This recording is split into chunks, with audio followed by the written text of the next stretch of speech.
పరారీలో ఉన్న పంజాగుట్ట మాజీ సీఐ దుర్గారావును పోలీసులు అదుపులోకి తీసుకున్నారు. దుర్గారావును అనంతపురం గుంతకల్లు రైల్వే స్టేషన్లో హైదరాబాద్ పోలీసులు అదుపులోకి తీసుకున్నారు. ప్రజాభవన్ దగ్గర జరిగిన రోడ్డు ప్రమాదంలో దుర్గారావు నిందితుడిగా ఉన్నారు. ప్రమాదంలో బోధన మాజీ ఎమ్మెల్యే షకీల్ కొడుకు పారిపోయేందుకు దుర్గారావు సహకరించాడని ఉన్నతాధికారులు తేల్చడంతో సిపి కొత్తకోట శ్రీనివాస్ ఆయనను సస్పెండ్ చేశారు. ఈ కేసులో బోధన ఇన్స్పెక్టర్ ప్రేమ్ కుమార్ తో పాటు మరొకరిని పోలీసులు అదుపులోకి తీసుకున్నారు. అయితే దుర్గారావు పరారీలో ఉన్నాడు. అప్పటి నుంచి కూడా పోలీసులు గాలింపు చర్యలు చేపట్టారు. ఇవాళ గుంతకల్లులో ఆయనను పట్టుకున్నారు.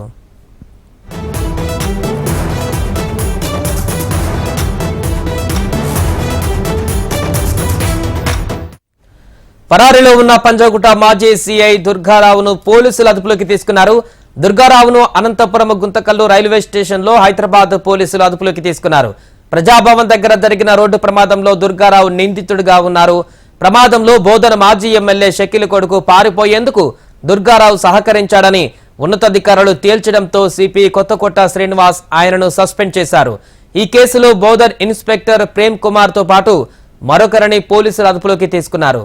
అయితే దుర్గారావు పరారీలో ఉన్నాడు. అప్పటి నుంచి పోలీసులు గాలింపు చర్యలు చేపట్టారు. ఇవాళ గుంతకల్లులో పట్టుకున్నారు.